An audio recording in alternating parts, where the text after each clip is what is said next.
What's up mga kabosing? So karon anatay follower nato diri nung ka fish keeper pod nihatag og comment sa tua. So tiyang yang comment from King Sambus, hatag isda dol. Hihi.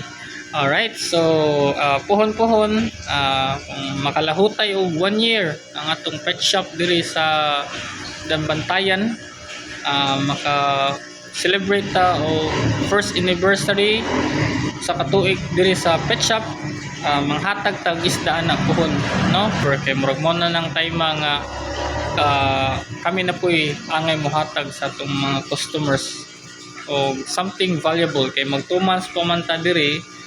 I mean more than 2 months day sa atong pet shop, so na manghatag niya tag isda puhon-puhon makaabot ta o 1 year ang atong pet shop diri.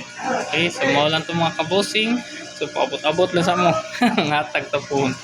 Okay, so God bless sa atong tanan, no, happy fish keeping sa atong tanan.